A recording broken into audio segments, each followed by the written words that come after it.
Hello everyone, welcome to my channel CTET and KBS classes. Myself Mousami. तो चलिए आज की क्लास को शुरू करते हैं।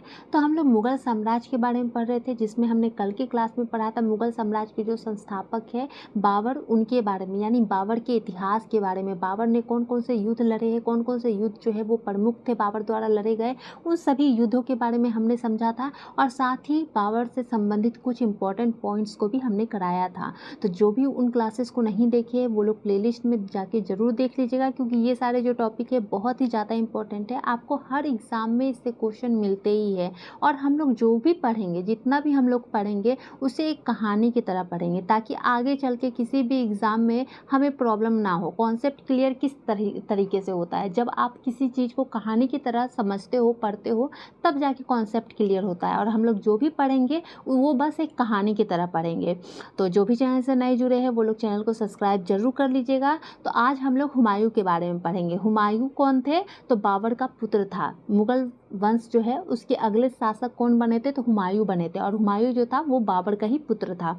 तो चलिए शुरू करते हैं। तो सबसे पहले देखिए, हुमायूं जो है, इनका पूरा नाम क्या था? तो नसीरुद्दीन मोहम्मद हुमायूं था। हुमायूं का पूरा नाम नसीरुद्दीन मोहम्मद हुमायूं था। अब इनका शासनकाल जो है वो कब से कब तक रहा है? तो यहाँ देखिए 1530 से लेके 1540 तक इनका शासनकाल रहा है। और उसके बाद फिर से बीच में देखिए गैप है, और फिर 1555 से लेके 56 तक इसका शासनकाल रहा है। तो ये गैप कैसे हो गया? ये हुआ क्या है? तो इन्होंने क्या किया था? 1530 से लेके 40 तक हुमायूं ने शासन किया था, दिल्ली की गद्दी पर बैठे थे। उसके बाद क्या हुआ था? बिलग्राम का युद्ध हुआ 17 मई 1540 में। 17 मई 1540 में बिलग्राम का युद्ध हुआ था। अब ये युद्ध जो है शेर खां और हुमायूं के बीच हुआ था। और इस युद्ध में जो है ना, हुमायूं पराजित हो गए थे, और शेर खां जो है वो आसानी से आगरा और दिल्ली पे कब्जा करके वहाँ पे शासन करने लगे। अब बिलग्राम के युद्ध के बाद जो है हुमायूं जो था वो सिंध चला गया, और वहीं 15 वर्ष तक वो जो है घुमक्कर जीवन जो है वो व्यतीत करने लगा था। उसके बाद फिर से हुमायूं जो है वो फिर से आया वापस। फिर से 1555 में हुमायूं क्या किया था? 1555 में हुमायूं फिर से वापस आया और दिल्ली की गद्दी पर बैठा। तो क्लियर है? पहले वो 1530 से लेके 40 तक शासन किया। उसके बाद फिर से वो बिलग्राम के युद्ध के बाद वो शेर खां के द्वारा हारा गया था, और शेर खां के द्वारा उसने हारा, और फिर वो सिंध चला गया। और उसके बाद फिर वो वापस आया और दिल्ली की गद्दी पे बैठा 1555 में, और 1556 तक उन्होंने फिर से शासन किया। तो देखिए, हुमायूं का पूरा नाम नसीरुद्दीन मोहम्मद हुमायूं तथा हुमायूं का जन्म जो है 6 मार्च 1508 ईस्वी को काबुल में हुआ था। अब हुमायूं का जो पूरा नाम था वो क्या है? तो नसीरुद्दीन मोहम्मद हुमायूं था इसका पूरा नाम। और इनका जन्म जो है 6 मार्च 1508 ईस्वी में काबुल में हुआ था। कहाँ पे हुआ था हुमायूं का जन्म? तो काबुल में हुआ था 6 मार्च 1508 को। और ये जो काबुल है ये अफगानिस्तान की राजधानी है। काबुल क्या है? अफगानिस्तान की राजधानी है। अब हुमायूं के पिता बाबर मुगल साम्राज्य के संस्थापक थे। अब हुमायूं के जो पिता थे वो कौन थे? तो बाबर थे। और ये मुगल साम्राज्य जो है उसके संस्थापक थे। यानी मुगल साम्राज्य की जो शुरुआत है, जो स्थापना है, वो किसने की थी? तो बाबर ने की थी। पानीपत के प्रथम युद्ध में इब्राहिम लोदी को हरा के उन्होंने मुगल साम्राज्य की स्थापना कर दी थी। तथा माता का नाम माहम बेगम था। अब इनकी जो माता थी, जो हुमायूं की माता थी, इनका नाम क्या था? तो माहम बेगम था। 12 वर्ष की उम्र में हुमायूं जो है बदखास का सूबेदार नियुक्त हुआ। अब जब हुमायूं 12 वर्ष की उम्र का था, यानी बहुत ही कम उम्र का था, जब 12 वर्ष की उम्र का था, तो हुमायूं को बदखासा का सूबेदार जो है वो नियुक्त किया गया। अब बदखासा के सूबेदार के रूप में हुमायूं ने भारत में बाबर द्वारा किए जाने वाले युद्ध अभियानों में भाग लिया। अब जब ये बदखासा का सूबेदार के रूप में जब इसे नियुक्त कर दिया गया, तो उसी समय जो है हुमायूं ने भारत में बाबर द्वारा किए जाने वाले, जो भारत में बाबर के द्वारा जो किया जा रहा था युद्ध, जो भी युद्ध किया जा रहा था, जैसे पानीपत का प्रथम युद्ध हुआ, ये सारे युद्धों में क्या हुआ? वो भी भाग लेने लगा। हुमायूं ने भी भाग लेना शुरू कर दिया था, यानी स्टार्टिंग उन्होंने उसी समय से कर दी थी। बाबर ने अपने मृत्यु के पहले ही हुमायूं को अपना उत्तराधिकारी घोषित कर दिया था। अब जो बाबर है वो अपनी मृत्यु से पहले, यानी जब उनकी मृत्यु हुई उसके पहले ही उन्होंने ये निश्चित कर दिया कि मेरे बाद जो मेरा उत्तराधिकारी होगा वो हुमायूं होगा। बाबर की मृत्यु के बाद 1530 ईस्वी में आगरा में हुमायूं का राज्याभिषेक हुआ। अब जब बाबर की मृत्यु हो गई उसके बाद 1530 ईस्वी में कहाँ पे? आगरा में हुमायूं का राज्याभिषेक हुआ। नसीरुद्दीन हुमायूं 29 दिसंबर 1530 ईस्वी को आगरा में 23 वर्ष की अवस्था में सिंहासन पर बैठा था। तो कब बैठा था हुमायूं सिंहासन पे? उसका राज्याभिषेक कहाँ हुआ था? आगरा में हुआ था। 29 दिसंबर 1530 ईस्वी को 23 वर्ष की अवस्था में वो सिंहासन पर बैठा था। कहाँ पे? तो आगरा में। बाबर का पुत्र और पुत्री, अब बाबर के जो पुत्र और पुत्री है वो कितने थे? तो इनके 4 पुत्र थे और 1 पुत्री थी। अब वो 4 पुत्र कौन कौन थे? तो हुमायूं थे पहले पुत्र, उसके बाद कामरान थे, फिर अस्करी थे और हिंदाल थे। तो बाबर के बाद जो उनका उत्तराधिकारी बना वो कौन था? तो हुमायूं था। अब एक जो पुत्री थी उनका नाम क्या था? तो गुलबदन बेगम थे। इनका नाम क्या था? गुलबदन बेगम। अब हुमायूं नामा की जो रचना है वो किसने की थी? तो गुलबदन बेगम ने ही की थी। हुमायूं की जीवनी पे लिखा था, यानी पूरा जो हुमायूं का जीवनी है उसके बारे में गुलबदन बेगम ने लिखा था। अब देखिए, अपने पिता के निर्देश के अनुसार हुमायूं ने अपने राज्य का बंटवारा अपना भाइयों में कर दिया। अब अपने पिता के निर्देश के अनुसार, यानी उनके पिता ने ये निर्देश दिया था हुमायूं को कि वो जो जितने भी राज्य है, दिल्ली को छोड़ के, दिल्ली की गद्दी पे तो हुमायूं को बैठना है, तो दिल्ली को छोड़ करके उन्होंने कहा था कि जितने भी राज्य है उनका बंटवारा जो है वो अपने सारे भाइयों में कर देना। ये उनका ऑर्डर था, ये उन्होंने एक अपना निर्देश दिया था हुमायूं को, बाबर ने। तो साम्राज्य का विभाजन किस प्रकार किया था हुमायूं ने? तो कामरान को क्या दिया था? काबुल और कंधार दे दिया था। जो हुमायूं था, कामरान को काबुल और कंधार दे दिया, अस्करी को संभल दे दिया, हिंदाल को मेवाड़ दे दिया और अपने सुलेमान मिर्जा, जो कि इसके चचेरे भाई थे, ये तो 4 भाई थे और ये जो सुलेमान मिर्जा है ये चचेरे भाई थे, इनको बदखसा दे दिया था, जहाँ के हुमायूं सूबेदार थे। अब देखिए, हुमायूं को गद्दी पे बैठते ही अनेक कठिनाइयों का सामना करना पड़ा था। इसकी मुख्य समस्याएं थी। अब जैसे ही हुमायूं जो है वो गद्दी पे बैठते हैं तो अनेक कठिनाइयाँ जो है उनका सामना उन्हें करना पड़ा। जो कि मुख्य समस्याएं थी, वो समस्याएं कौन कौन सी थी? तो पहला जो था वो अफगान समस्याएं थी और दूसरा जो था वो कमज़ोर सैन्य व्यवस्था, यानी कमज़ोर सैन्य व्यवस्था, सैनिकों की जो व्यवस्था थी वो कमज़ोर होना, और तीसरा जो था वो था हुमायूं के भाई।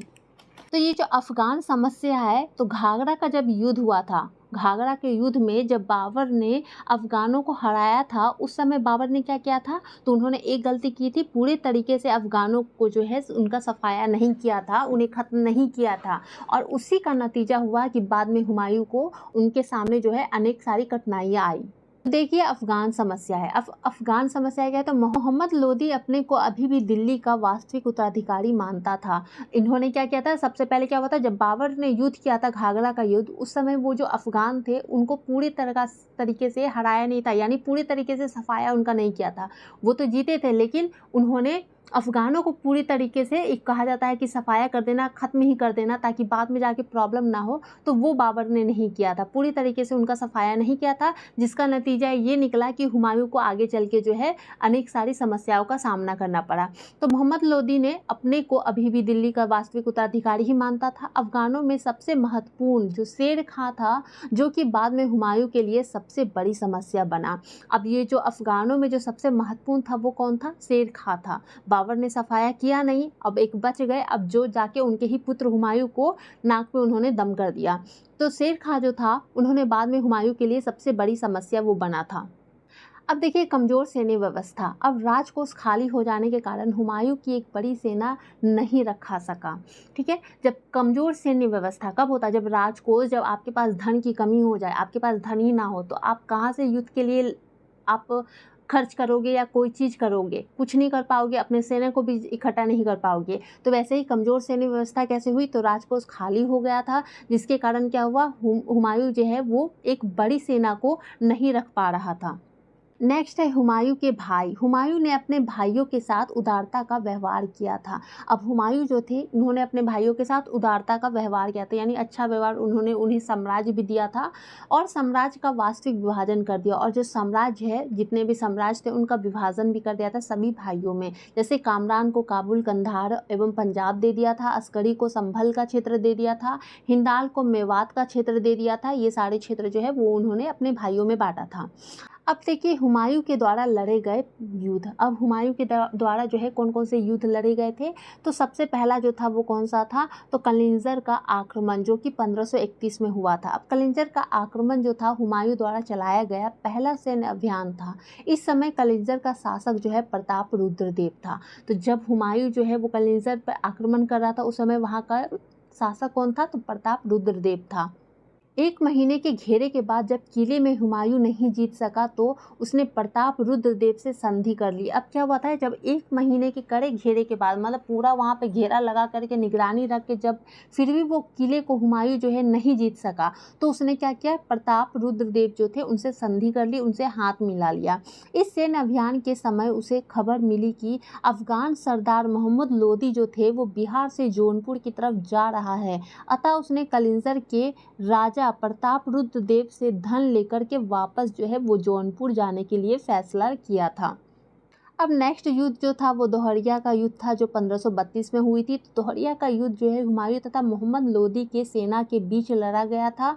इस युद्ध में मोहम्मद लोदी पराजय हुआ था। तो ये जो दोहरिया का युद्ध था ये हुमायूं और मोहम्मद लोदी के बीच जो है लड़ा गया था। और इस युद्ध में कौन पराजय हुआ, तो मोहम्मद लोदी जो है पराजय हुआ। तो ये सारे पॉइंट्स को याद रखिएगा, हुमायूं और मोहम्मद लोदी के बीच हुआ था दोहरिया का युद्ध, कब हुआ था और इसमें कौन पराजय हुआ था। नेक्स्ट है चुनार का प्रथम घेरा जो कि 1532 में हुआ था। तो चुनार का किला इस समय शेर खां के अधीन था। जो चुनार का किला था वो शेर खां के अधीन था। हुमायूं ने 4 महीने तक इस किले के घेरे रखा लेकिन जीत नहीं सका। अब 4 महीने तक क्या किया था, तो हुमायूं ने इस किले को घेरा था लेकिन फिर भी वो इसे जीत नहीं सका। तो शेर खां बाद में लड़ने की स्थिति में नहीं रहा और उसने हुमायूं के साथ संधि कर लिया। अब क्या हुआ, तो शेर खां जो है वो लड़ने की स्थिति में ही नहीं रहा। तब उसने क्या किया, हुमायूं के साथ उन्होंने संधि कर ली, हाथ मिला लिया। नेक्स्ट है मालवा और गुजरात अभियान जो कि 1534 से 35 ईस्वी तक हुआ था। इस समय मालवा का शासक जो है वो कौन था, तो बहादुर शाह था। मालवा का शासक कौन था, बहादुर शाह था। हुमायूं के आक्रमण से भयभीत होकर बहादुर शाह भाग गया। अब जो हुमायूं का आक्रमण था उससे भयभीत होकर क्या हुआ, बहादुर शाह जो है वो पहले ही भाग गया और इस तरह बहुत आसानी से हुमायूं का मालवा और गुजरात पर अधिकार हो गया।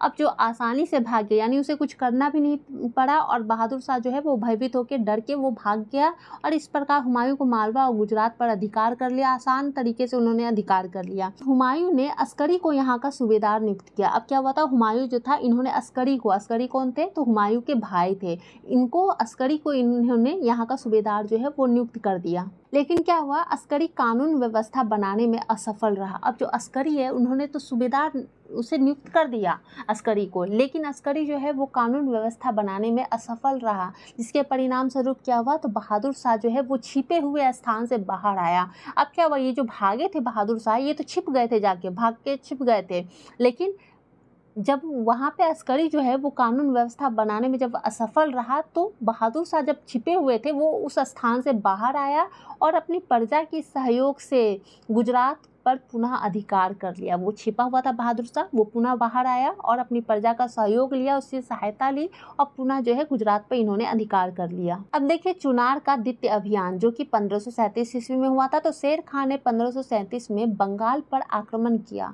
इस अवसर पर बंगाल के शासक गयासुद्दीन मोहम्मद शाह ने हुमायूं से सहायता की मांग की, परंतु हुमायूं जो है वो सहायता नहीं दे सका। क्लियर है, वो उसे सहायता जो है वो नहीं दे सका। हुमायूं ने शेर खां के चुनार किले पर आक्रमण अवश्य कर दिया। 6 महीने के घेरे के बाद इसने चुनार का किला जीता था। अब हुमायूं जो है इन्होंने शेर खां का जो चुनार का जो किला था उस पर आक्रमण तो किया था और 6 महीने के घेरे यानी 6 महीने तक उन्होंने पूरा जो उनका किला है उस पर घेरा लगा के रखा था। इसके बाद जो उन्होंने चुनार का किला जो है जीता था। चुनार से आगे बढ़कर हुमायूं ने बंगाल पर भी अधिकार किया। अब सिर्फ चुनार नहीं, उससे आगे बढ़कर क्या किया था, तो हुमायूं ने बंगाल पर भी अधिकार कर लिया था। चौसा का युद्ध जो 1539 ईस्वी में हुआ था, युद्ध शेर खां और हुमायूं के बीच लड़ा गया था। तो चौसा का युद्ध जो है किसके किसके बीच लड़ा गया था, तो शेर खां के बीच और हुमायूं के बीच लड़ा गया था। और इस युद्ध में हुमायूं जो थे के अनेक सैनिक गंगा और कर्मनासा नदी में डूबकर मर गए थे। अब ये जो युद्ध हो रहा था तो इस युद्ध में हुमायूं के बहुत सारे सैनिक थे जो गंगा में और कर्मनासा नदी जो है उसमें डूबकर मर गए थे और हुमायूं भी गंगा नदी में कूद पड़ा था। हुमायूं जो था वो भी गंगा नदी में कूदा था।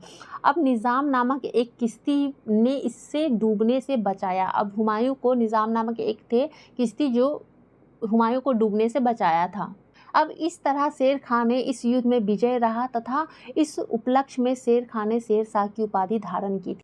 अब जो चौसा का युद्ध है, इस युद्ध में किसकी विजय हुई? तो शेर खां की विजय हुई थी और इस युद्ध में विजय होने के उपलक्ष्य में ही शेर खां ने शेरशाह की उपाधि धारण की थी। तो अगर क्वेश्चन पूछा जाता है शेर खां ने शेरशाह की उपाधि किस युद्ध के में जीतने के उपलक्ष्य में धारण की थी, तो चौसा के युद्ध जीतने के उपलक्ष्य में इन्होंने शेरशाह की उपाधि जो है वो धारण की थी।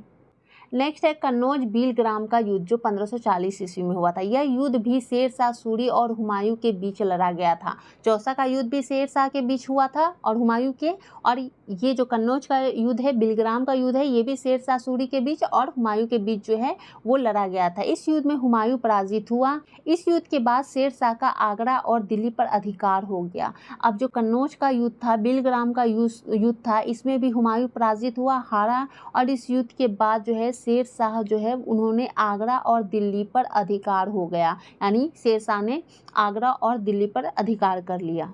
अब देखिए हुमायूं का निर्वासन काल जो कि 1540 से 55 ईस्वी तक रहा है, इसके बीच में रहा है। क्लियर है? हुमायूं का निर्वासन काल मतलब क्या हुआ? इसे जब निकाल दिया गया, ये युद्ध से हारा तो इसे देश से निकाल दिया गया, तो उस समय का जो काल था वो काल के बारे में बताया जा रहा है। तो इन्होंने शासन कब से कब तक किया था? 1530 से किया था 40 तक, और फिर उसने कब शुरू हुआ था? फिर 1555 में ये वापस आए, पुनः ये दिल्ली की गद्दी पे बैठे और 1556 तक इन्होंने शासन किया था। तो यहाँ 1540 से 55 के बीच का जो काल था उसके बारे में बोला जाएगा। तो हुमायूं 3 वर्ष तक राजस्थान और सिंध में इधर उधर भटकता रहा और इस बीच में इसने 1541 में हमीदा बानो से विवाह किया जो सिया मौलवी अली अकबर जामी की पुत्री थी। अब क्या हुआ था? तो हुमायूं जो है वो तो गद्दी से हटा दिया गया, युद्ध में हार गया तो उसे निकाल दिया गया देश से। उसके बाद हुमायूं जो है वो 3 वर्ष तक राजस्थान और सिंध में इधर उधर जो है वो भटकता रहा और इसी बीच इसने 1541 में हमीदा बानो से विवाह किया था। अब इसी बीच में जब ये इधर उधर भटक रहा था उसी बीच में इन्होंने हमीदा बानो से विवाह किया था जो सिया मौलवी अली अकबर जामी की पुत्री थी। हुमायूं का विवाह किससे हुआ था? तो हमीदा बानो से हुआ था। इसे ध्यान रखिएगा कि हुमायूं का विवाह किससे हुआ था? हमीदा बानो से, और ये जो है सिया मौलवी अली अकबर जामी की पुत्री थी। अब 15 अक्टूबर 1542 को अमरकोट में राणा बीरसाल के महल में हमीदा बानो ने एक पुत्र को जन्म दिया था जो अकबर के नाम से प्रसिद्ध हुआ था। अब हुमायूं का पुत्र कौन था? तो अकबर था। इसे ध्यान रखना है, कौन था? अकबर था, और अकबर के बारे में हम लोग आगे भी पढ़ेंगे। तो 15 अक्टूबर 1542 को अमरकोट में राणा बीरसाल के महल में हमीदा बानो ने क्या किया था? एक पुत्र को जन्म दिया था। उस पुत्र का नाम क्या था? अकबर था। अकबर के नाम से वो प्रसिद्ध था। अब 1543 में हुमायूं ईरान चला गया। अब क्या हुआ? 1543 में ये जो है ईरान चला गया और यहाँ के शासक शाह तहमास्य के यहाँ शरण ली। अब क्या हुआ? 1543 में हुमायूं जो है वो ईरान चला गया और यहाँ के जो शासक थे तहमास्य के यहाँ जो है उन्होंने शरण लिया था। अब तहमास्य के सहायता से 1545 में इसने अपने भाइयों से काबुल और कंधार जीत लिया। अब क्या हुआ? तो अब तहमास्य जो है जिनके यहाँ इन्होंने शरण लिया था उसी की सहायता से 1545 में इसने अपने भाइयों से काबुल और कंधार जो है वो जीता था। अपने भाइयों से काबुल और कंधार को जीता। अब वो जीतने के बाद क्या हुआ? तो पुनः भारत विजय, यानी पुनः जो है वो भारत में आए, वो दिल्ली की गद्दी पर पुनः से बैठे। तो मछलीबाड़ा का युद्ध, जब पुनः भारत में विजय किया, भारत आ गए, तब क्या हुआ? मछलीबाड़ा का युद्ध हुआ जो 1555 में हुआ था। अब इसका शासन भी जो है वो 1555 से फिर से शुरू हो गया था, यानी फिर से जो इन्होंने दिल्ली की गद्दी पर बैठे थे 1555 में, अब 1556 तक इन्होंने शासन किया था। तो पुनः भारत विजय के बाद क्या हुआ? तो मछलीबाड़ा का युद्ध हुआ था, 1555 ईस्वी में हुआ था। यह युद्ध हुमायूं और अफगान शासक इब्राहिम सूर द्वारा भेजी सेना के बीच लड़ा। इस युद्ध में हुमायूं विजयी हुआ। अब इस युद्ध में क्या हुआ? मछलीबाड़ा का जो युद्ध है इसमें हुमायूं की विजय हुई थी। नेक्स्ट है सरहिंद का युद्ध जो कि 1555 ईस्वी में हुआ था। यह युद्ध हुमायूं और सिकंदर सूर के बीच लड़ा गया था। किसके किसके? सरहिंद का युद्ध किसके बीच हुआ था? हुमायूं और सिकंदर सूर के बीच लड़ा गया था। इसमें सिकंदर सूर पराजित हुआ और भाग गया। ये पराजित, ये हारा भी और भाग गया और अपने साम्राज्य को पुनः हासिल कर लिया। परंतु 1 जनवरी 1556 को हुमायूं दिन पनाह भवन में स्थित पुस्तकालय, अब जो 1 जनवरी 1556 में क्या हुआ था? हुमायूं जो था इन्होंने दिन पनाह भवन में स्थित एक पुस्तकालय था कि सीढ़ियों से वह उतर रहा था और तभी सीढ़ियों से ये जो है गिर गया और इसकी मृत्यु हो गई। हुमायूं की मृत्यु कैसे हुई? तो 1 जनवरी 1556 को हुमायूं जो है दीन पनाह के भवन में स्थित एक पुस्तकालय था, उसकी सीढ़ियों से वो उतर रहा था और वही सीढ़ियाँ उतरने के दौरान ही इसकी मृत्यु हो जाती है गिर के। अब देख लीजिए कुछ इंपॉर्टेंट पॉइंट्स है हुमायूं से संबंधित। तो हुमायूंनामा की रचना किसने की थी? गुलबदन बेगम ने की थी। अब गुलबदन बेगम कौन है? तो हुमायूं की बहन है और बाबर की पुत्री है। हुमायूं ज्योतिषी पे विश्वास करता था। अब हुमायूं जो है ये ज्योतिषी वगैरह पे बहुत ज़्यादा विश्वास करते थे, इसलिए यह जो है सप्ताह में 7 दिन होते थे और 7 रंग के कपड़े पहनते थे। अब इनके ये 7 रंग के कपड़े पहनने से कोई भी समझ जाएगा कि ये जो है ज्योतिषी पे विश्वास करते हैं। अब देखिए हुमायूं का मकबरा जो है दिल्ली में स्थित है। इस मकबरे के वास्तुकार मिराग मिर्ज़ा घियास थे। क्लियर है? हुमायूं का मकबरा कहाँ स्थित है? तो दिल्ली में स्थित है, इसे ध्यान रखना है। हुमायूं का मकबरा दिल्ली में स्थित है और इस मकबरे जो हुमायूं का मकबरा है इसके वास्तुकार कौन थे? तो मिराग मिर्ज़ा घियास थे। क्लियर है? 1533 ईस्वी में हुमायूं ने दीन पनाह नामक एक नए नगर की स्थापना की थी। अब 1533 में क्वेश्चन ये भी पूछा जाता है कि दीन पनाह नामक नए नगर की स्थापना किसने की थी? तो हुमायूं ने की थी। कब की थी? तो 1533 ईस्वी में की थी इन्होंने। दीन पनाह नामक एक नया नगर था जिसकी स्थापना की थी। देखिए हुमायूं द्वारा लड़े गए 4 प्रमुख युद्ध। अब हुमायूं के द्वारा जो है बहुत सारे युद्ध लड़े गए हैं, लेकिन उसमें 4 ऐसे युद्ध थे जो प्रमुख थे। कौन कौन सा युद्ध था प्रमुख जो हुमायूं के द्वारा लड़े गए? तो देवरा का युद्ध था जो कि 1531 में हुआ था। चौसा का युद्ध था जो 1539 में हुआ था। बिलग्राम का युद्ध था जो 1540 में हुआ था और सरहिंद का युद्ध था जो कि 1555 में हुआ था। तो इन सारे युद्धों के बारे में आप लोग ध्यान रखिएगा, क्योंकि क्वेश्चन ये भी पूछा जाता है कि हुमायूं द्वारा जो लड़े गए युद्ध है उनमें से 4 प्रमुख युद्ध कौन कौन से हैं। तो ये नाम को आप लोग ध्यान रखिएगा। तो आज के लिए इतना ही। अगर वीडियो अच्छी लगी हो, समझ में आया हो, तो वीडियो को लाइक ज़रूर कर दीजिएगा और जितना ज़्यादा हो सके वीडियो को दूसरे तक भी शेयर कीजिएगा ताकि दूसरे को भी हेल्प मिल सके। चैनल को सब्सक्राइब करना बिल्कुल नहीं भूलिएगा। Thank you.